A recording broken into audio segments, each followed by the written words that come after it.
Billionaire Heiress burned his old letters. She didn't know they were her mother's final words. She had thrown the last one into the fire before she even read the name on the envelope. The flames took it the way fire always takes paper, hungrily, without apology, curling the edges into black ash before the ink had a chance to mean anything. Victoria Hargrove stood in her late father's study with her jaw set and her eyes dry, watching a decade's worth of old correspondence turn to smoke, and she felt nothing. That was the problem. She had trained herself so thoroughly not to feel that she had become very good at destroying things. If you believe in second chances and the quiet power of kindness, take a moment right now to like this video, leave a comment, share it with someone who needs to hear a story like this, and subscribe to Kindness Corner, because stories like this one exist to remind us who we really are. Victoria was 31 years old and worth more money than most countries would see in a generation. She had inherited Hargrove Industries at 26 after her father's sudden passing, and in the 5 years since, she had restructured 3 failing divisions, fired 200 people without losing sleep, and moved through the world with the particular coldness of someone who had decided that sentiment was a liability. She wore it like armor. She had learned to. Her mother, Eleanor, had died when Victoria was only 9 years old, and her father, brilliant, distant, relentless Richard Hargrove, had responded to that grief by building walls so high around the family estate that even sunlight seemed to ask permission before entering. Victoria had learned grief from a man who refused to grieve. She had learned love from someone who never said it out loud. The day she began clearing out her father's study, she had told herself it was practical. Richard had been gone for 3 months. The estate needed to be managed, the papers organized, the old life filed away so that a new one could begin. She had no patience for nostalgia. The bookshelves were full of leather-bound volumes no one had opened in years.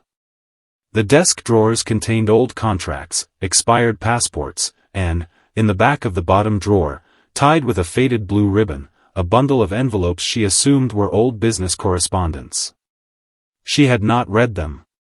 She had carried the entire bundle to the fireplace in 3 efficient trips and fed them to the flames one by one, watching the estate's past dissolve into the estate's chimney. It was the handwriting on the last envelope that stopped her, but too late. She had already let it go. The paper caught, and in the half-second before the fire swallowed it completely, she saw the loops of the letters, the particular way the E curved at the beginning of a name, and something in her chest went completely still. She knew that handwriting. She had not seen it in 22 years, but the body remembers what the mind buries. She knew it the way you know a smell from childhood, instantly, physically, with a recognition that bypasses thought entirely. She reached into the fire with her bare hand. She pulled back singed fingers and nothing else. The letter was gone. Marcus Webb had been the Hargrove family's estate caretaker for 11 years. He was a quiet man with careful eyes and hands that were always occupied with something, fixing a gate hinge, replanting the garden border, repainting the east fence in the same shade of white it had always been.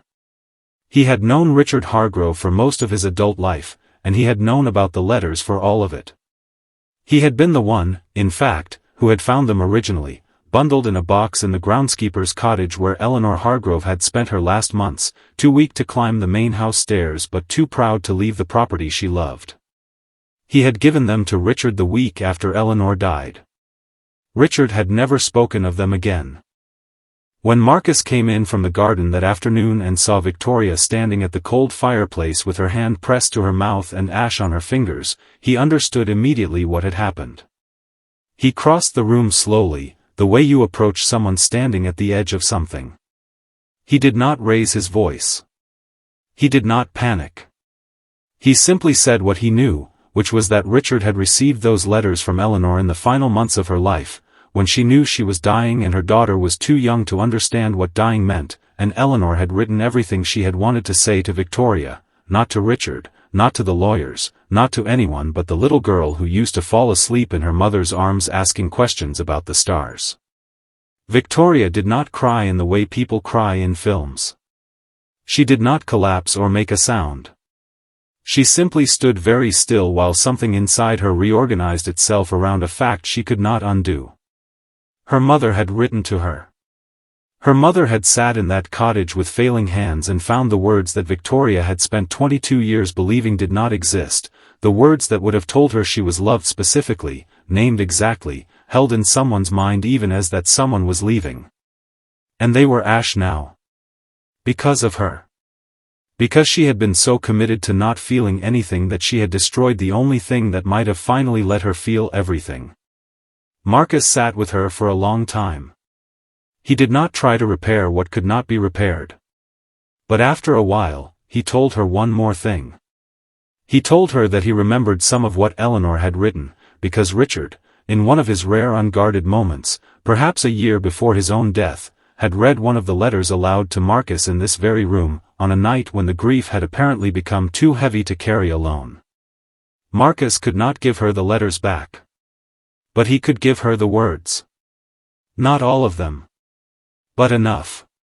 He told her that Eleanor had written about the way Victoria laughed with her whole body when something was truly funny.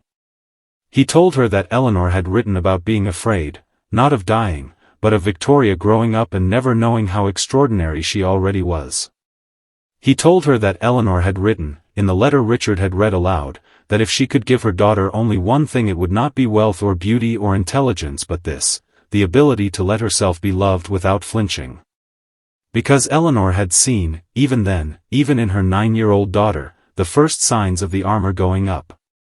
And she had wanted more than anything for Victoria to know that softness was not weakness. That feeling was not failure.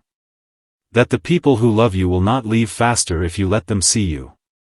Victoria stood at the window of her father's study for a long time after Marcus stopped speaking. Outside, the estate grounds were green and still in the late afternoon light. The old oak her mother had planted the year Victoria was born stood near the garden wall, enormous now, its roots deep enough to hold through any storm. She thought about all the years she had walked past that tree without stopping. She thought about all the fires she had built and all the things she had fed into them in the name of efficiency, in the name of moving forward, in the name of being the kind of person nothing could touch. She thought about her mother's handwriting on that last envelope, the loops and curves of it, the way it had looked almost alive in the moment before it was gone. If this story reached something inside you, if it reminded you of someone you love, or something unsaid, or the quiet cost of keeping yourself closed, please like this video and share it with someone who needs to hear it. Your kindness in sharing keeps stories like this alive. Then she turned from the window, and for the first time in longer than she could remember, she let herself cry. Not for the letters. For the girl who had needed them. For the woman who still did. For every soft thing she had ever mistaken for something she could afford to lose. Comment the word letters below if this story made you feel something you didn't expect to feel today. She cried until the light changed, and when it was over, she felt not emptier but larger, like a room that has finally been opened after years of being sealed shut, still dusty, still echoing, but filled at last with air.